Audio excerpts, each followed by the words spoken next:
kasur yang tak pernah benar-benar kosong. Kasur besi di sel tahanan nomor 3 itu selalu berderit, bahkan saat ia tidak bergerak. Wulan duduk bersila di atasnya, punggung tegak, namun bahunya kaku. Ia sudah hafal setiap suara di dalam sel ini. Tetesan air dari pipa WC di sudut, dengusan nafasnya sendiri, dan denging lampu redup di langit-langit. Namun malam ini, derit kasur terdengar berbeda. Lebih pelan, lebih dekat. Seolah ada beban lain yang ikut duduk bersamanya. Wulan menahan nafas. Matanya menatap lurus ke dinding beton di depan kasur. Tak berani menoleh. Udara di sekitar kasur tiba-tiba berubah. Lebih dingin. Merayap perlahan dari kaki ranjang naik ke betisnya. Spray yang sudah tipis terasa tertarik pelan, seperti disentuh jari yang tak terlihat.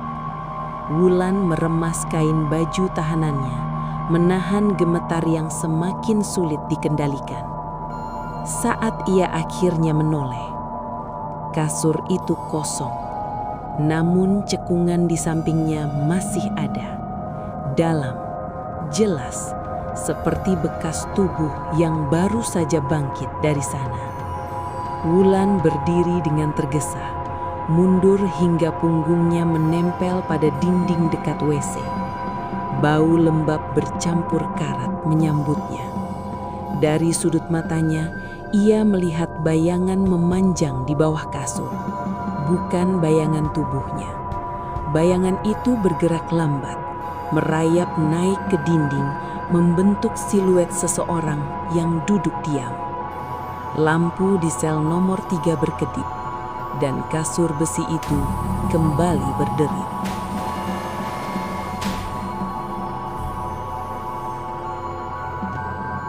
WC yang selalu menatap balik.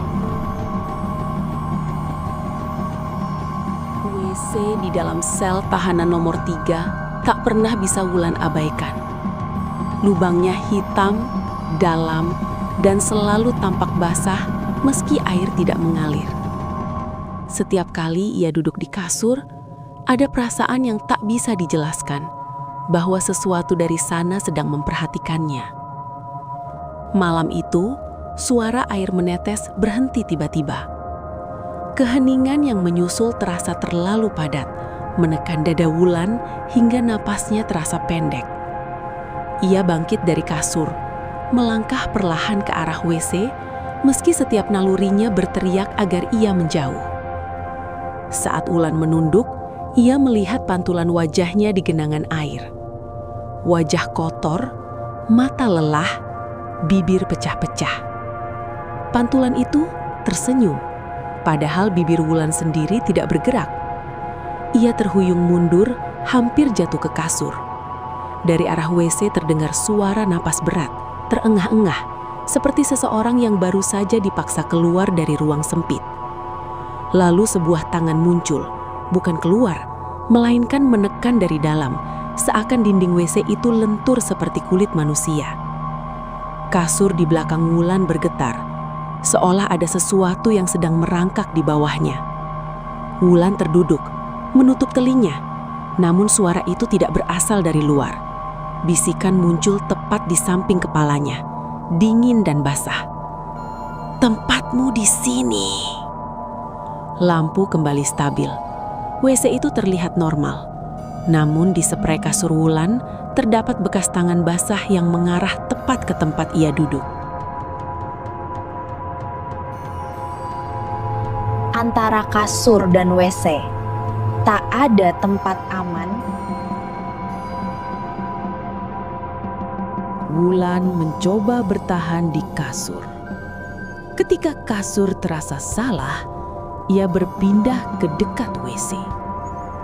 Namun di dalam sel tahanan nomor 3, tak ada tempat yang benar-benar aman. Kasur mulai berdenyut pelan, seperti dada yang sedang bernapas. Rangka besinya dingin, namun matrasnya hangat. Terlalu hangat untuk sel yang membeku.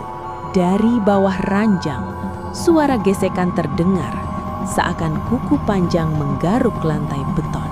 Wulan berdiri, lalu berbalik ke arah WC. Air di dalamnya tiba-tiba beriak sendiri. Dari riak itu, rambut hitam muncul lebih dulu. Basah, menggumpal, menempel di permukaan air. Perlahan, sebuah kepala terangkat. Wajahnya tidak utuh. Hanya cekungan mata kosong dan mulut terbuka lebar. Seolah sedang menahan jeritan yang tak pernah dilepaskan.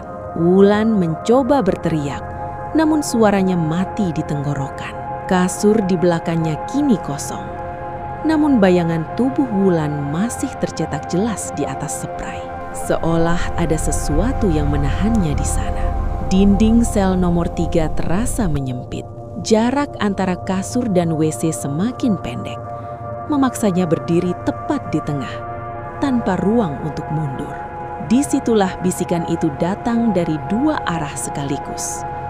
Dari bawah kasur dan dari lubang WC.